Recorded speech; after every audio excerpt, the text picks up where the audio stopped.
La suite de notre grande série Célébrons Notre-Dame sur Europe 1, bientôt le grand jour, c'est demain, 5 ans après. Les portes de la cathédrale vont s'ouvrir à nouveau en grand. Et Monseigneur Laurent Ulrich, archevêque de Paris, frappera sur les portes de l'entrée principale avec sa crosse, moment fort de la cérémonie officielle de réouverture de la cathédrale, précédé d'un discours d'Emmanuel Macron sur le parvis, en présence d'une quarantaine de chefs d'État et de gouvernement. La première messe ouverte au public est prévue le lendemain dimanche. Les fidèles qui s'étaient délocalisés jusque-là dans l'église Saint-Germain-l'Auxerrois ont hâte de retrouver leur cathédrale, Notre-Dame bien sûr. Reportage Caroline Baudry. C'est pas pareil, mais il a fallu faire avec. 1,2 km et la Seine sépare Pierre de son lieu de culte, Notre-Dame.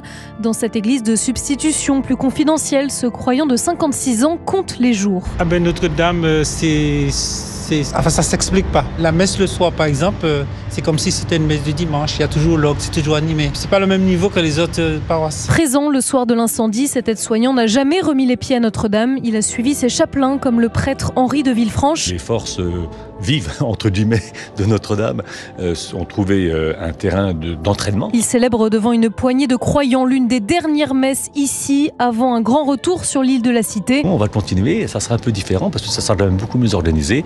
Et Notre-Dame est quand même beaucoup plus belle qu'elle n'était avant. On a l'ambition d'accueillir vraiment tout le monde. D'ailleurs, catholique, ça veut dire l'ensemble.